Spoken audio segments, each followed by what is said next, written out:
y sube y hace que aumenta la masa arriba en el pico del mono y hace que baje de Ok. nuevo.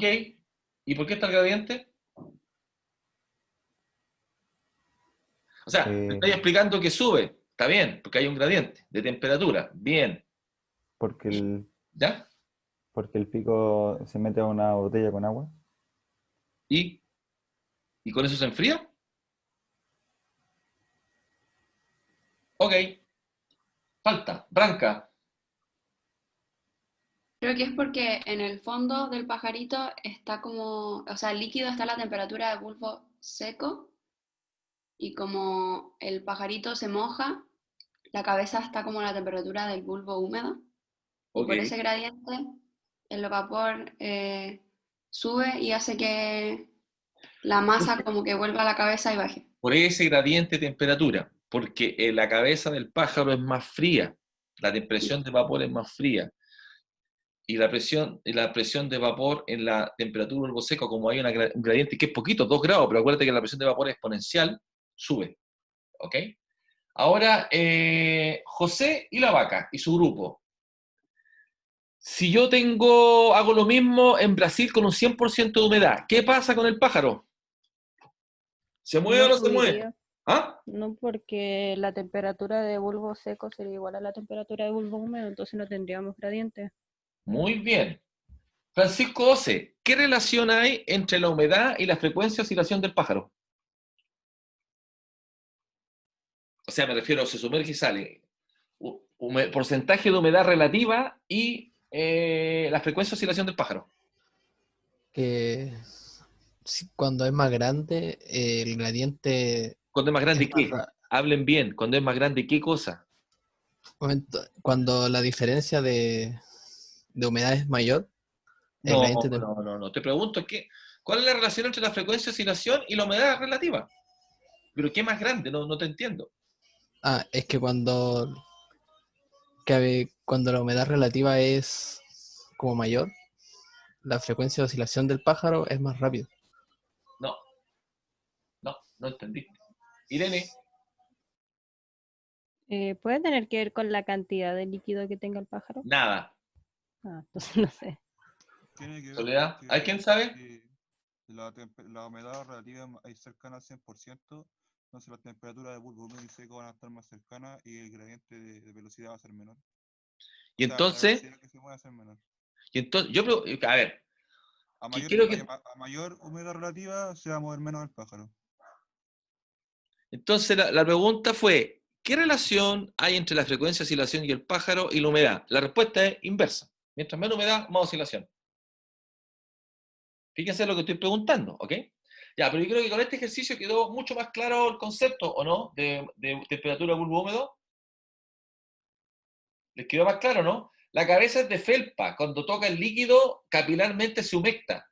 Y como está mojada la cabeza siempre, la cabeza del pájaro es temperatura de bulbo húmedo. El gorro es choreza nomás. Entonces, si vemos acá el concepto, aquí como esta temperatura es más caliente, esta presión de vapor que está por alrededor de esto es mayor y hace que el líquido suba. Sigue subiendo el líquido, se llena la cabeza el líquido y baja el pájaro. Cuando ya toca el fondo, se rompe el sello hidráulico, entra vapor acá y se devuelve el líquido y baja. Entonces acá este cloruro metileno, la gracia es que tiene un punto de ebullición a los 39 grados, o sea, a 20, 25 grados tiene una presión de vapor interesante. Si yo le coloco a la manito, efectivamente sube el líquido, uno lo ve. De hecho, tonteamos ahí quién tenía la mano más caliente en su momento. Hasta que se llena la cabeza del pájaro acá. ¿Se dan cuenta? Ahora, si hago el proceso al revés, si le agarro la cabeza al pájaro, como la mano está más caliente, va a generar vapor acá, perdón, más presión de vapor y se va a volver el líquido. ¿Estamos claritos con el mono? Entonces, mira, acá están los links YouTube para que lo vean en detalle. Yo veo los de este tipo, explica súper bien lo del pajarito. Pueden ver acá, ¿sí? Cómo el líquido empieza a subir con la mano, ahí. Después se llena la cabeza. En este caso, perdón, en este caso, aquí no hay temperatura de bulbo húmedo, es el gradiente del ambiente, que es seco, seco, pero con la mano más caliente. ¿Estamos claros? ¿Sí? Es para decir que un gradiente de temperatura me genera una presión de vapor, ¿ok?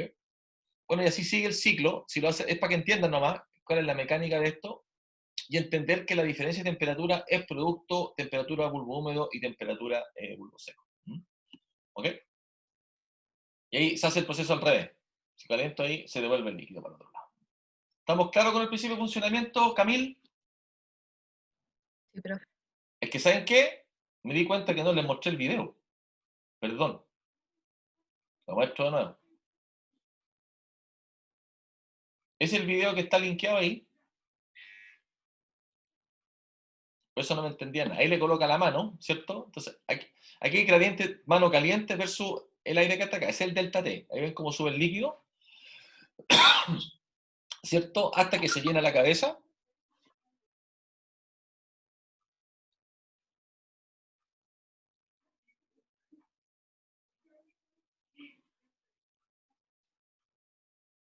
¿Ok? Y al revés, si caliento por arriba, si usted le agarra la cabeza al pájaro, sube la temperatura, el vapor que genera acá, estamos claros que se calienta esto, suficiente como para hacer el circuito. ¿Ok? ¿Estamos claros con eso? Ese link está acá en la misma PowerPoint. Lo pueden ver. Siguiendo con esto, me gustaría ver ahora el tema de... Perdón, me salté muchas páginas, parece. Sí, muchas me salté. Aquí estoy. Entonces, la carta psicométrica lo que hace es, en cierto modo, representar estas temperaturas de equilibrio, donde básicamente distinguimos este par de líneas, estas líneas así que son como exponenciales, esta que está acá es la línea de saturación, 100% humedad, después acá tú tienes la humedad relativa, ¿sí? 80, 60, 20, 10%, acá abajo está la temperatura de bulbo seco, ¿ya? Esto que está acá hacia arriba es la temperatura de bulbo seco, esto que está acá es el contenido de humedad, ¿ya? Eso en base seca, ¿ya? Después acá está, fíjense, la temperatura de bulbo húmedo, que se mide acá. Entonces, por ejemplo, uno se puede meter a esta tabla y para eso hay programas, que ya les voy a mostrar, esto es para entender un poquito. Acá aparecen los videos de cómo se lee la carta psicométrica y cómo funciona, a través de un programa que se llama Wolfram, pero ustedes también pueden bajar la aplicación en su teléfono celular, para que está la tabla hecha. Pero es importante entender qué significa cada cosa, ¿ok? Profe, ¿Sí? que yo intenté bajarla, pero en iPhone sale 14 lucas.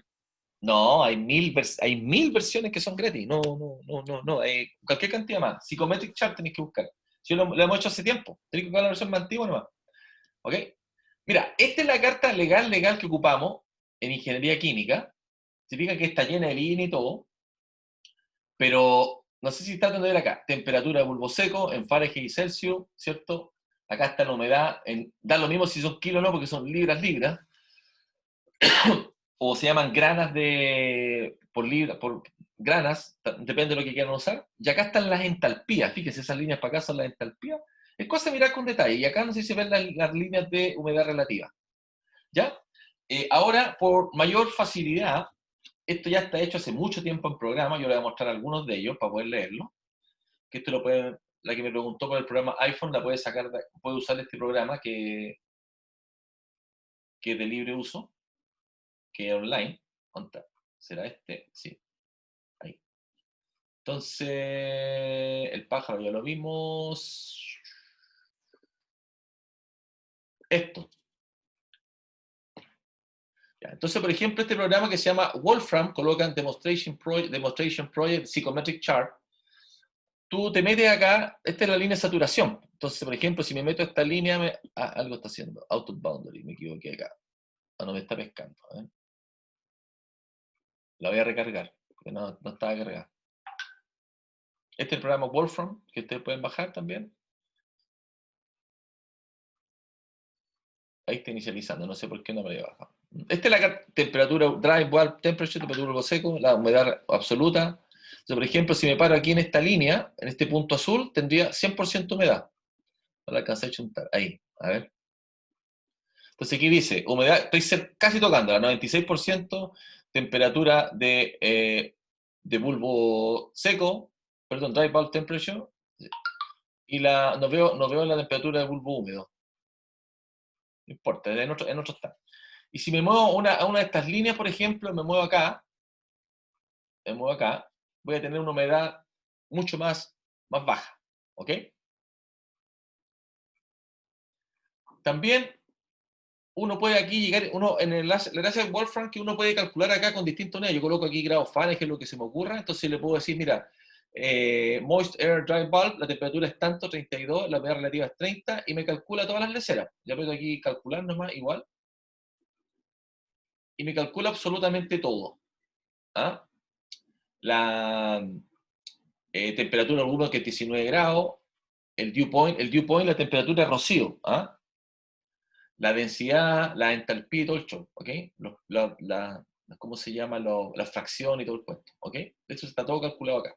Entonces, por ejemplo, si yo subo la humedad a 90%, ¿qué va a ocurrir con la temperatura de bulbo húmedo y la de bulbo seco? ¿Qué va a ocurrir?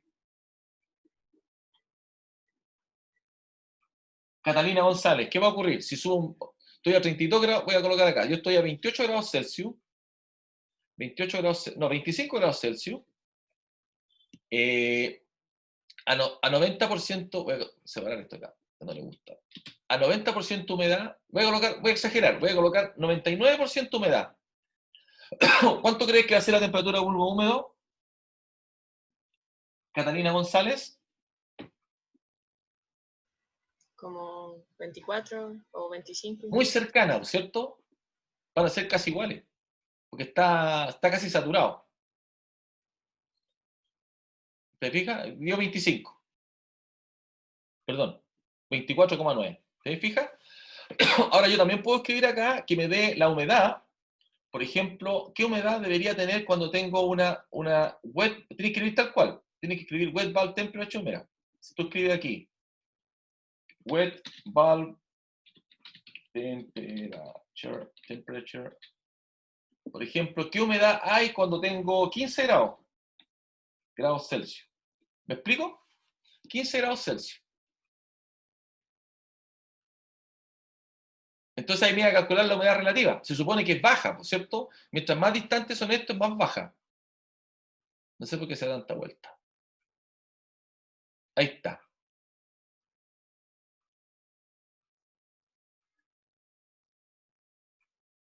No sé qué me hizo el desgraciado. Yo quiero que me dé la humedad. Me falló el ejercicio. A ver, wet Creo que bulb lo escribió mal, profe. temperature. Ah, no le gusta ese. Ya, ok. Parece que colocar Celsius nomás. ¿Sí? Parece que no le gusta ese. O está muy bajo de colocar. No, pero debería funcionar igual. A ver, veamos. Ahí sí. Me da una humedad relativa de 50%. ¿Se fija? Que hay harta diferencia. Eso quiere decir si hay 25 grados y yo meto algo húmedo, la temperatura es baja. Mientras más baja sea la humedad relativa, más temperatura. ¿Estamos claros con esto entonces? ¿Sí? Ignacio Figueroa, ¿estáis claro ahora, no? ¿Tan claro con la aplicación que llegar y bajarle y jugar un poquito? Sí, profe. La del celular es más fácil. Tú metí con dos datos. Ah, perdón, aquí también influye harto la presión. Por ejemplo, no es lo mismo hacerlo en San Pedro de Atacama. ¿Ah? Voy a colocar 400 milímetros de mercurio. O sea, las cartas psicométricas son específicas para las presiones totales, pues tiene que ver con las presiones parciales. ¿Ah? Aquí subió un poquito, ¿te fijas? 57,6. Un poquito más. ¿Estamos claros? Aquí les reitero, depende mucho de la presión. ¿Ya? Ahora me voy a salir acá un poco. Ahora voy a ir un poco más descriptivo de esto. Entonces, aquí uno puede describir procesos, puede describir humidificación, puede describir secado, qué es lo que va ocurriendo, por ejemplo, en un proceso de secado, la flecha sería hacia abajo, va cambiando la humedad, ¿cierto? Puede ser secado a temperatura constante, por ejemplo. El enfriamiento ocurre en condición adiabática, por ejemplo, ¿cierto? Sigue una de estas líneas, va cambiando las condiciones, que uno es lo que ve. Entonces, es súper útil entender bien la carta psicométrica. Vamos a pasar ahora al tema de la evaporación. Ya hemos hablado al principio de las torres de enfriamiento, que hay mecánica, hay inducida, hay naturalmente, ¿cierto? Y acá, tanto para enfriamiento como para control de agua, podemos tener esto spray, que lo que hace es poner en contacto gotas de agua, ¿cierto?, con el aire. Y la idea de las gotas de agua es aumentar el área de contacto. O sea, aquí Si uno tiene una piscina pelada, por ejemplo, tiene una poza, una poza, tal cual, la tasa de evaporación, si usted quiere hacer un cálculo, es del orden de 10 litros metro cuadrado día. ¿Ok? 10 litros metro cuadrado día es una poza con agua. En cambio, con esto, con una transferencia, aumenta unas 30 o 40 veces. Después aparecen evaporación por burbujeo, entonces tú metes aire. ¿Sí? ¿Está mostrando algo? Sí, estoy mostrando una PowerPoint, qué bueno que me dijiste. No se ve. Entonces, una vez que terminamos ya la carta psicométrica, ¿cierto? Que estaba explicando recién. Esta es la carta ya más legal. Nos pasamos a los sistemas de evaporativos, ¿cierto? Donde una de las operaciones es enfriar. Ya vimos que habían torres que eran mecánicas, otras que eran de tiro inducido, ¿sí? Y a veces yo quiero reducir agua, a veces me molesta el agua, por ejemplo, quiero concentrar un producto, que es el caso del litio, y una forma de hacerlo es produciendo gota, porque la gota tiene más de transferencia. Entonces yo le explicaba que una piscina tal cual se evaporan 10 litros metro cuadrado día, con gota no puede llegar 30 o 40 litros metro cuadrado día. Pero tiene que meter presión, tiene que meter energía. Pero esto es más rápido. Después hay piscinas de evaporación sola, como decía, baja la evaporación, también me sirve para enfriar. Y después el burbujeo. Entonces aquí en esta piscina yo meto aire, porque la burbuja de aire se evapora. Y si meto aire seco, más todavía. Y es un invento que hicimos para mejorar las tasas de evaporación. Que hay uno de los proyectos que están viendo, creo que en Taller 4, un grupo de acá, de este curso. Entonces eso es lo que ocurre con estas torres, con este enfriamiento. Una de las aplicaciones que nosotros vemos es esto que está acá. Esto que está acá, ¿a qué corresponde? ¿Alguien sabe a qué corresponde esto? Franco Gallardo, ¿sabe lo que es esto? Son piscinas de evaporación de litio, ¿no? Exactamente. Y por el color amarillo la sacáis. Entonces son gigantes. Entonces evaporan, sacan sales que precipitan, que no tienen litio, y esto sigue evaporando. ¿Ah? Entonces aquí, en este caso, la tasa de evaporación son 6 o 8 litros metro cuadrado día. 6 a 8 litros metro cuadrado día. La tasa de evaporación es menor. Camilo Ortiz, ¿por qué será menor la tasa de evaporación cuando tenemos esta salmuera altamente concentrada? Camila Ortiz. Porque sube la temperatura de ebullición por las propiedades coligativas donde está más concentrada. Sí, exactamente. La presión de vapor, en realidad al revés, la presión vapor es la que baja.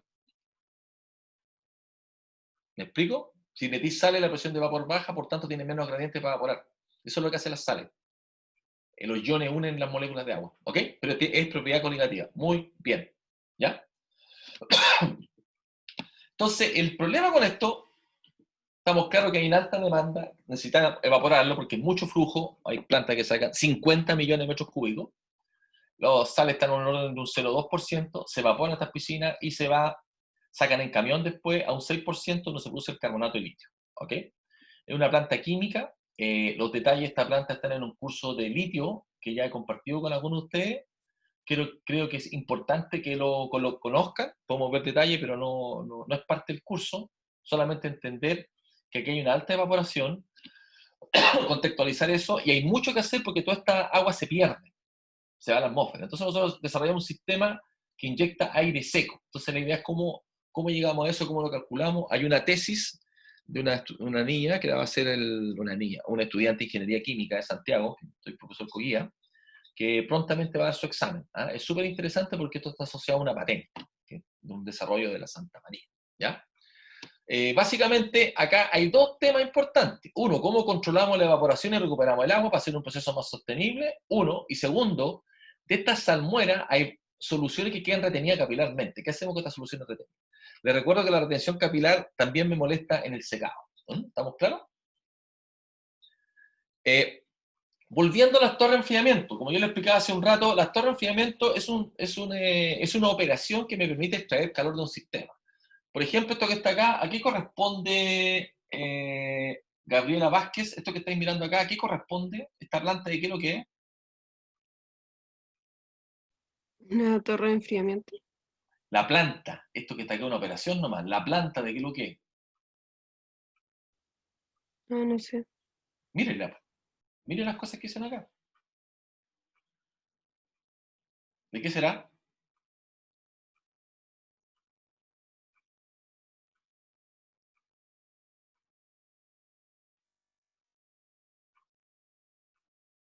¿Sabe, no? ¿Te fijáis de qué lo queda, no? No. Pero dice que tiene uranio. ¿Para qué me sirve el uranio? Y tiene esta tremenda campana aquí para contener toda la radioactividad. Es un reactor nuclear.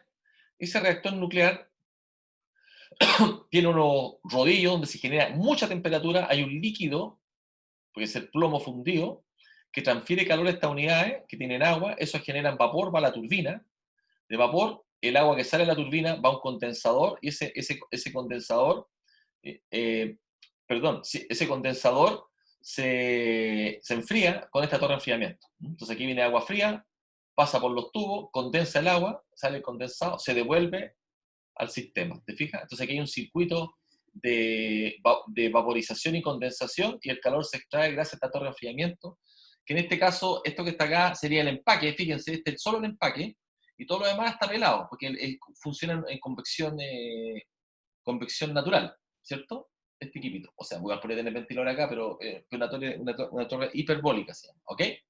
Eso va a poner en contexto de cómo opera la torre. Acá está con otro caso, y este humo en realidad debería ser negro, esto que está acá es vapor, no es humo, pero aquí está claro cómo funciona la torre de enfriamiento, la misma idea, un poco más explicativo. Aquí en este caso el boiler, la generación de vapor, se genera por agregar combustible, ¿cierto? El agua se vaporiza y en la turbina, a través de un generador, transmite electricidad, y en este ciclo tengo que extraer energía térmica para poder mover el agua de vapor a líquido. Entonces las torres de enfriamiento tienen una función primaria de remover calor, por eso son de servicio. Y aquí lo otro importante es entender qué es lo que está ocurriendo. Esta carga circulante es muy grande. Esto es un mega, 2 mega, 1 giga. Es mucho flujo el que da vuelta porque el calor que extrae, como acá en el condensador, en este condensador el calor es sensible evaporativo, el calor que extrae aquí en el condensador, Irene Larral, en el condensador el calor lo extrae, el calor el agua que viene a la torre de enfriamiento, ¿es sensible o es calor latente? Sensible. Es sensible. ¿A qué temperatura entra y a qué temperatura sale? Tiene que entrar más o menos a 40 y llega hasta más o menos la temperatura de bulbo húmedo, creo, más 2 grados. Sí, exactamente. Muy bien. ¿Ven que ya entienden los criterios? ¿Ya entienden lo que está pasando? ¿Ok? Entonces, esta temperatura, esta agua llega caliente a 40 grados para evitar incrustaciones y sale fría cercana a la temperatura de bulbo húmedo, 2 o 3 grados sobre la temperatura. Y acá esto circula y esta agua se enfría producto de una evaporación. Entonces aquí hay agua que se va, este drift que está acá es un agua arrastrada mecánicamente, un rocío, esa agua no me sirve. Ese rocío es porque se arrastró, se fueron las gotitas, tiene gotas muy chicas, estoy perdiendo aquí energía, perdiendo agua y energía. Cada cierto tiempo se hace una purga, porque esta cosa como está circulando y está evaporando, fíjense que la tasa de evaporación es relativamente pequeña, del orden de 2 o 3%, o sea, del agua que está circulando acá, que es una gran cantidad, 2 o 3% es lo que se va con evaporación, y eso es suficiente para enfriar. ¿Estamos claros?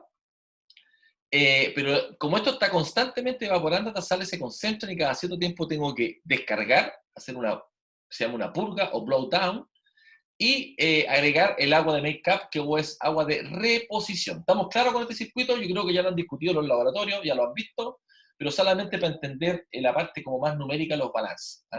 Entonces el agua de reposición tiene que ser igual al agua que se evapora, más el agua que está por arrastre, por el drift, más el agua que está por purga. Es el balance que se tiene que cumplir para tener la misma cantidad de agua dentro del equipo. ¿Ok? Entonces esta evaporación, ¿cierto? Más drift o la neblina que se va, más la purga, es lo que es el agua de reposición. Ahora, ¿cuánto se concentra esta cosa? Esta cosa se concentra en base a esas ecuaciones, no voy a entrar en detalle, simplemente quiero que manejen lo siguiente. Este WI es el agua que está recirculando. ¿Ok? Y el drift es del orden del 0,02%.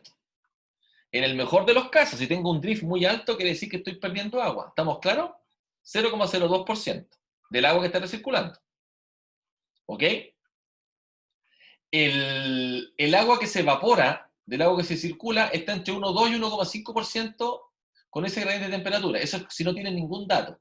Si ustedes tienen el dato de temperatura de entrada y temperatura de salida del agua, es decir, los 40 grados, 45 grados, lo que hayan definido, o esto de la temperatura bulbo húmedo, lo que yo evaporo es esta ecuación, por 0,014. Pero normalmente está entre, digamos, entre 1 y 2%, si uno tiene, ¿sí? Si uno quiere calcularlo rápido. Eso es lo que se pierde de agua, para poner la reposición. ¿Ya? Y cuánto se evaporó, uno lo puede calcular, porque normalmente tiene el flujo de aire, y con las humedades. ¿Qué humedad tendría que ocupar acá para poder calcular esto, Ignacio Figueroa, de la carta psicométrica? ¿Qué humedad ocupo, Ignacio Figueroa?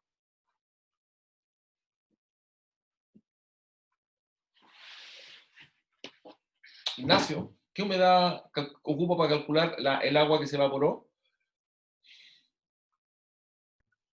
Sería como la humedad que tenía inicialmente y la humedad final con la que quedó. Sí, pero hay dos humedades, pues, humedad relativa, humedad absoluta. ¿Qué humedad ocupo? La relativa. No, humedad absoluta. Acuérdate que siempre hacemos balance en base seca. Son los kilos de agua por kilo de aire seco. ¿Cachaste? Ese es Entonces ocupa en la tienen que carta ser en psicométrica. base seca los cálculos. Siempre, siempre. Ya, ¿Ok? vale. ¿Ya? A ver, esto ya lo vieron en la ayudantía, así entiendo, corrígeme Carmen Carrasco. ¿Hicieron un ejercicio de torre de enfriamiento? ¿No se acuerda? ¿Branca? Ahora estamos con laboratorio de torre de enfriamiento, pero creo que, ¿Entienden cómo se construye este diagrama y cómo sacan la altura, cierto? o sea, con las entalpías y las temperaturas. Sí, correcto, y la línea de operación, Sí. ¿cierto? Entonces, básicamente lo que uno hace, perdón, acá solamente quería explicar un poco, si uno quiere hacer un cálculo rápido, fíjense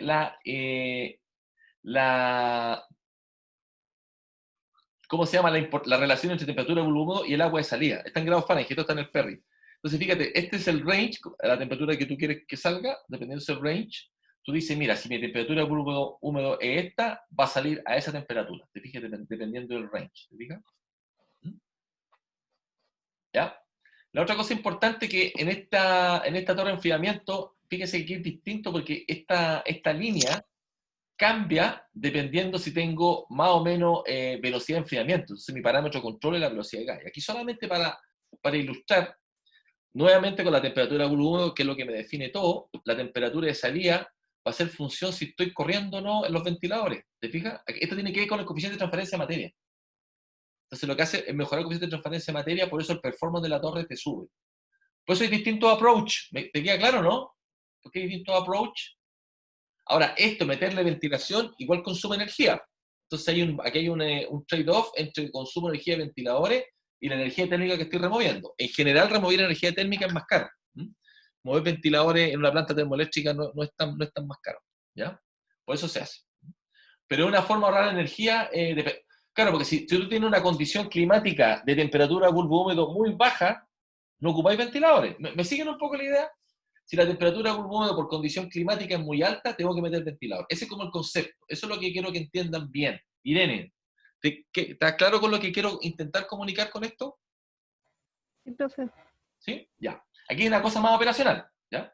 Ahora, si nos vamos ahora a la ecuación, efectivamente, cuando uno quiere calcular el número de etapas, aquí lo que hace es una aproximación. En rigor debería sacar la integral de todo esto, donde esta es la entalpía, ¿cierto? Uno puede aproximarla como a las distancias promedio, ¿ya?